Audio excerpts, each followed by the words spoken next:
Hello friends, welcome to the Subject Planet. आज हम देखने वाले हैं स्वॉट एनालिसिस। ये आपके नेट के सिलेबस में यूनिट 9 के ए सेक्शन में दे रखा हुआ है। आप सिलेबस देखोगे यूजीसी नेट का एजुकेशन का, तो उसमें यूनिट 9 जो आपका दे रखा हुआ है एजुकेशनल एडमिनिस्ट्रेशन, उसमें ए सेक्शन में छोटा सा पार्ट दे रखा हुआ है स्वॉट एनालिसिस। ठीक है, तो आज हम समझने वाले हैं स्वॉट एनालिसिस के बारे में। स्वॉट एनालिसिस को समझने से पहले यहाँ पे ये SWOT, ठीक है। S स्टैंड्स फॉर स्ट्रेंथ, ठीक है। S किसके लिए स्टैंड करता है? स्ट्रेंथ के लिए।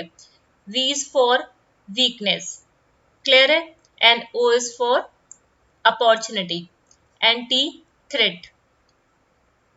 ठीक, ये चीज समझ में आई। ये सबको पता है कि S से स्ट्रेंथ है, W से वीकनेस है, O stands for opportunity and T stands for threat. अब स्वॉट एनालिसिस होता है क्या है, ठीक है, उसको समझेंगे। स्वॉट is a strategic planning technique, ठीक है। स्वॉट क्या है? एक स्ट्रैटेजिक प्लानिंग टेक्निक है, ठीक। मतलब एक स्ट्रैटेजी की तरह, एक टेक्निक की तरह इसको हम यूज करते हैं स्वॉट एनालिसिस। अब कहाँ कहाँ पे यूज कर सकते हैं स्वॉट एनालिसिस को? हम हर जगह यूज कर सकते हैं। आप अपने स्कूल में यूज कर सकते हो, किसी ऑर्गेनाइजेशन में यूज किया जाता है, कंपनीज में यूज होता है, इंडस्ट्रीज में यूज होता है। इवन आप खुद को सेल्फ के लिए भी इसको इस टेक्निक का यूज कर सकते हैं, ठीक है। सेल्फ खुद के लिए भी, हाँ, खुद के लिए, फैमिली के लिए, मतलब सभी जगह पे हम स्वॉट एनालिसिस की जो टेक्निक है उसको यूज कर सकते हैं, क्लियर है। Which is use to help a person, ठीक है। ये पर्सन को हेल्प करता है, ऑर्गेनाइजेशन को हेल्प करता है। तो पर्सन है को हेल्प कर रहा है, ऑर्गेनाइजेशन को हेल्प कर रहा है, स्कूल को हेल्प कर रहा है। कैसे हेल्प कर रहा है? ठीक है, किस चीज के लिए उसको हेल्प कर रहा है? उसकी स्ट्रेंथ जानने में, ठीक है, उसकी वीकनेस जानने में, इसकी अपॉर्चुनिटीज क्या हो सकती हैं और थ्रेट क्या हो सकते हैं। देखो यहाँ पे दो फैक्टर्स होते हैं। एक होता है आपका एक्सटर्नल फैक्टर्स, ठीक है। एक होता है आपका, इसे भी हम आगे पढ़ेंगे भी, फिर भी यहाँ पे समझने के लिए इसको पहले समझ लो। एक होता है इंटरनल फैक्टर, है ना, ये इंटरनल फैक्टर। अब ये जो SWOT है, एक्सटर्नल फैक्टर में हमारे क्या आता है? अपॉर्चुनिटीज आती हैं और थ्रेट आता है, ठीक है। ये क्या है? हमारे एक्सटर्नल फैक्टर में आते हैं। कोई भी इन्वायरमेंट है तो इन्वायरमेंट में दो तरह के फैक्टर होते हैं। एक होता है आपका एक्सटर्नल फैक्टर, एक होता है आपका इंटरनल फैक्टर। एक्सटर्नल फैक्टर्स में बात करें तो अपॉर्चुनिटी और थ्रेट आता है, ठीक। और इंटरनल फैक्टर्स की अगर हम बात करें तो यहाँ पे स्ट्रेंथ आता है। किसी पर्सन की स्ट्रेंथ क्या है, किसी ऑर्गेनाइजेशन की स्ट्रेंथ क्या है, वीकनेस क्या है, ठीक है, तो वो इसके अंदर आ जाता है, ठीक। तो सॉर्ट क्या है? एक स्ट्रैटेजिक प्लानिंग टेक्निक है, एक स्ट्रैटेजी है, टेक्निक है, जो वो जो हेल्प करता है पर्सन को, ऑर्गेनाइजेशन को, कि वो आइडेंटिफाई कर पाए अपनी स्ट्रेंथ को, वीकनेस को और अपॉर्चुनिटीज एंड थ्रेट्स को related to the business, competition और प्रोजेक्ट प्लानिंग, ठीक है। SWOT is described as the tried and true tool to strategic analysis. The SWOT analysis is an acronym for 4 parameter. यहाँ पे 4 parameter कौन कौन से है? SWOT, the technique examined, ठीक है। SWOT क्या एक टूल की तरह काम करता है, ठीक है।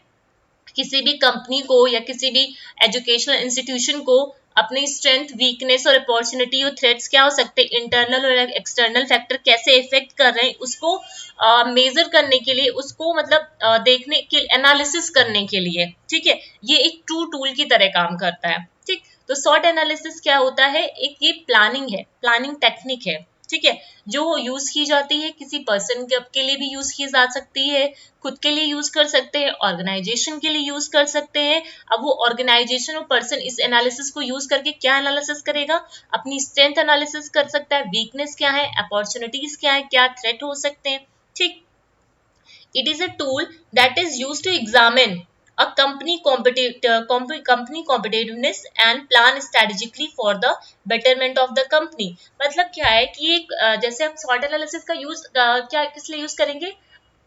स्ट्रेंथ, वीकनेस और अपॉर्चुनिटी, थ्रेट्स क्या हो सकते हैं। अब इसको हम यूज क्यों कर रहे हैं, ठीक है, मतलब अपनी कंपनी की बेटरमेंट के लिए हम SWOT एनालिसिस करते हैं। वहां पे अपने एजुकेशनल जो इंस्टीट्यूट है उसकी इम्प्रूवमेंट के लिए, एजुकेशनल के कॉन्टेक्स्ट में अगर देखें तो उसकी बेटरमेंट के लिए हम SWOT एनालिसिस करते हैं। SWOT एनालिसिस आइडेंटिफाई करता है एंड इवेलुएट करता है internal and external factor that could affect performance in the present and future. ठीक है, स्वॉट एनालिसिस आइडेंटिफाई करता है क्या एक्सटर्नल फैक्टर्स हैं, क्या इंटरनल फैक्टर्स हैं जो ऑर्गेनाइजेशन की परफॉर्मेंस को अफेक्ट कर सकते हैं प्रेजेंट में भी और फ्यूचर में भी। अब एक्सटर्नल और इंटरनल फैक्टर्स हमने यहाँ पे भी बताया। ठीक है, ये आपके एक्सटर्नल और इंटरनल फैक्टर्स हैं। The SWOT analysis allows you to identify areas of improvement for your company and maximize opportunities, while also identify potential obstacle. Diversity within the management of a company can provide a more realistic view of SWOT analysis. मतलब SWOT analysis क्या करता है, एक तरीके से आपको आपकी organisation की बेटरमेंट कैसे हो सकती है, ठीक है, उस पे एनालिसिस करता है। ठीक है, आपका पोटेंशियल, आपकी कंपनी में क्या पोटेंशियल है, क्या वीकनेस है, आगे क्या अपॉर्चुनिटीज आपको मिल सकती है। ठीक है, और क्या क्या थ्रेट हो सकता है इन फ्यूचर, क्या थ्रेट हो सकता है आपकी कंपनी के लिए, आपके ऑर्गेनाइजेशन के लिए। तो ये पूरा एनालिसिस का काम कौन करता है, सॉर्ट करता है।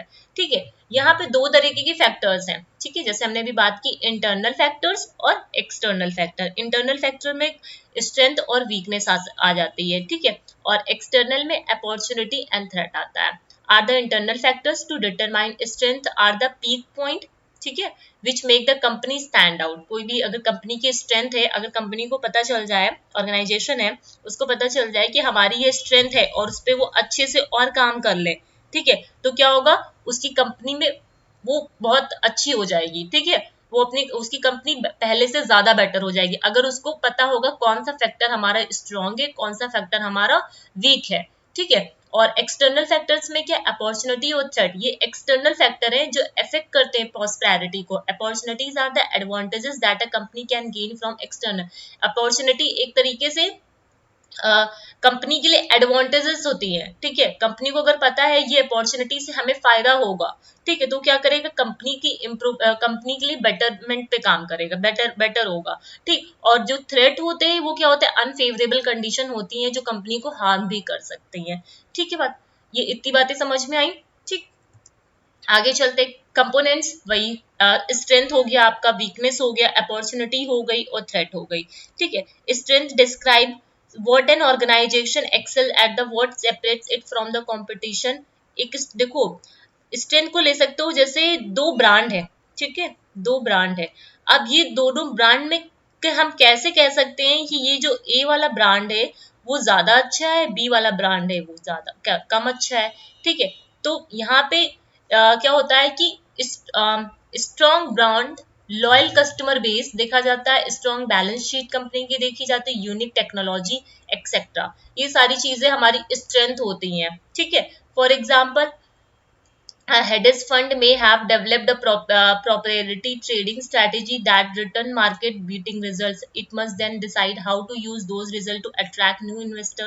ये आपका एक हो सकता है कंपनी के कॉन्टेक्स्ट में। अगर देखें, वीकनेस है, ओवरऑल स्ट्रेंथ हमारी क्या हुई कि कंपनी का जो भी ऑर्गेनाइजेशन है उसका जो स्ट्रॉन्ग पॉइंट है, ठीक है, ठीक है, जो स्ट्रॉन्ग, उसका जो स्ट्रॉन्ग पॉइंट है जो उसको डिफ्रेंशिएट करता है उसके कंपटीशन में, जो भी इंस्टीट्यूशन होगा, ठीक है, जो भी ऑर्गेनाइजेशन होता है, जिससे वो उससे जब कंपेयर कराएं तो वो स्ट्रॉन्ग कॉम्पिटिटर की तरह आए। ठीक है, तो वो होती है उसकी स्ट्रेंथ। ठीक है, जहां पे एक तरीके से कंपनी की अगर हम बात करें तो उसका स्ट्रॉन्ग जो ब्रांड है उसका, ठीक है, उसके कस्टमर जो है, ठीक है, कस्टमर की लॉयल्टी के बेस पे हम उसको डिसाइड कर सकते हैं उसकी स्ट्रेंथ को। उसकी बैलेंस शीट पे देख सकते हैं कौन कौन सी टेक्नोलॉजी को यूज कर रहा है।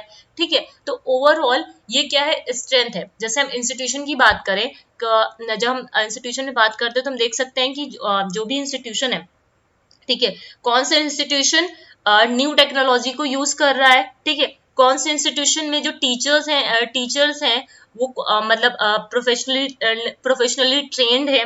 ठीक है, वो और उनके रिजल्ट्स, बच्चों के जो आउटकम्स होते हैं, ठीक है, उनके अकॉर्डिंग हम स्ट्रेंथ भी देख सकते हैं। ठीक, वीकनेस की बात करते हैं। Weakness stop an organization from performing it an optimal level. जो वीकनेस है वो किसी ऑर्गेनाइजेशन को जिस लेवल तक वो परफॉर्म कर सकती है उस लेवल तक परफॉर्म करने में बाधा डालती है। ठीक है, there are areas where the business needs to improve to remain competitive. ठीक है, जैसे उनका वीक ब्रांड हो गया, ठीक है, मतलब जो एवरेज टर्नओवर होता है, जैसे किसी कंपनी का टर्नओवर भी देखा जाता है, जैसे जब किसी का हमने देखना होता है कौन सी कंपनी अच्छी है तो उसका टर्नओवर देखा जाता है बिजनेस के कॉन्टेक्स्ट में, ठीक है, higher than the average turnover, ठीक है, हाई लेवल ऑफ डेब्ट, खर्चा ज्यादा है, inadequate supply chain, lack of capital, ठीक है, तो ये सब क्या है, कुछ वीकनेस है, ठीक है, जो वीकनेस होती है वो किसी कंपनी के ऑर्गेनाइजेशन की ग्रोथ में, ठीक है, वो बाधा डालती है, ठीक।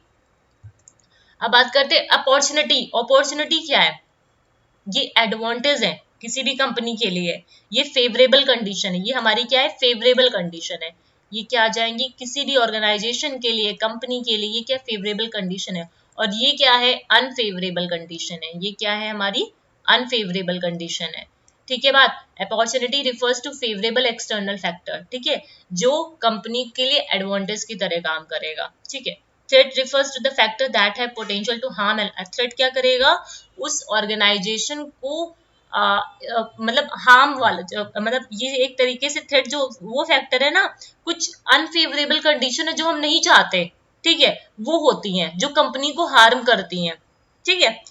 तो ये हो गई हमारी अपॉर्चुनिटी और थ्रेट, इसके 4 कंपोनेंट्स हो गए, स्ट्रेंथ हो गई, वीकनेस हो गया, अपॉर्चुनिटी हो गया, थ्रेट हो गया, ठीक। यहाँ तक आपको समझ में आ गया होगा। आगे चलते हैं, एडवांटेजेस की बात करते हैं, क्या एडवांटेजेस हो सकते हैं स्वॉट एनालिसिस के। ये क्या है, एक सोर्स ऑफ इंफॉर्मेशन है फॉर स्ट्रैटेजिक प्लानिंग के लिए, ठीक है, हम इससे स्ट्रैटेजी मतलब एक स्ट्रैटेजी प्लान कर लेते हैं, ठीक है, कि हमें स्ट्रेंथ पता चल जाए, वीकनेस पता चल जाए, कि अपॉर्चुनिटी, थ्रेट, ये सारी चीजें पता चले, ठीक है, ये किसी भी ऑर्गेनाइजेशन के लिए स्ट्रेंथ की तरह काम करता है, ठीक। रिवर्स इट्स वीकनेस, उसकी जो वीकनेस होती है उसको वो हटा सकता है, मैक्सिमाइज करता है अपॉर्चुनिटी को, ओवरकम करता है ऑर्गेनाइजेशन के थ्रेट्स को, जो भी थ्रेट हैं, जो भी चीजें थ्रेट हैं, एक्सटर्नल जो फैक्टर्स हैं जो उसको हार्म करने वाले हैं, उससे ओवरकम करने में ये हेल्प करता है। It helps in identifying core competencies of the, जो भी कोर कॉम्पिटेंसीज हैं उसको आइडेंटिफाई करने में ये हेल्प करता है। It helps in setting objective for strategic planning, ठीक है, किसी भी स्ट्रैटेजिक प्लानिंग के लिए, कोई भी प्लानिंग अगर हमें करनी है तो उसका एक ऑब्जेक्टिव हमें पता होना चाहिए। It help in knowing past, present and future, ठीक है, पास्ट, प्रेजेंट, फ्यूचर के बारे में हेल्प कर बताने में हेल्प करता है, so that by using past and current data future plan can be choked out. अगर हमें पास्ट और प्रेजेंट का डेटा हमारे पास होगा, ठीक है, तो हम फ्यूचर की प्लानिंग कर पाएंगे। तो सॉट एनालिसिस क्या है, एक इंस्ट्रूमेंटल स्ट्रैटेजी फॉर्मुलेशन है एंड सिलेक्शन है, ठीक है, ये एक स्ट्रॉन्ग टूल है, but it involves a great subjective element, ठीक है, यहाँ पे सब्जेक्टिव एलिमेंट्स ही होती है, ऑब्जेक्टिविटी नहीं होती है। It is best when use as a guide and not as a prescription, इसे एज अ गाइड यूज करना चाहिए। Successful business build on their strength, correct their weakness and protect against internal weakness external. जो भी successful businesses होते हैं वो क्या करते हैं, अपने स्ट्रेंथ को बिल्ड करने में काम करते हैं। अगर उनको पता है कि हमारी कंपनी की ये स्ट्रेंथ है तो क्या करिए, हमारे इन एम्प्लॉयज में मतलब ये कंपनी का पोटेंशियल हो सकता है, इस पोटेंशियल तक कंपनी जा सकता है अगर इस चीज पे हम अगर काम करें, ठीक, तो ये इनकी क्या है, स्ट्रेंथ है। और जो भी वीकनेस है जो कंपनी की परफॉर्मेंस में बाधा डाल रहे हैं, ठीक है, उनके ऑप्टिमल परफॉर्म मतलब उनका जो परफॉर्मेंस लेवल है उसको बढ़ने में बाधा डाल रहे हैं, ठीक है, वो क्या करेंगे, उसको करेक्ट करने की कोशिश करेंगे। जो भी इंटरनल एक्सटर्नल जो भी एक्सटर्नल इंटरनल वीकनेस होगी, ठीक है, इंटरनली जो भी काम उनको जरूरत है करने की वो ठीक करेंगे, ठीक है, एक्सटर्नल जो थ्रेट है, ठीक है, उसको उस पर ध्यान देंगे, ठीक। तो ये ओवरऑल एडवांटेज है सॉट एनालिसिस का, कि सॉट क्या है, एक स्ट्रैटेजिक प्लानिंग है जो एक ऑर्गेनाइजेशन यूज करता है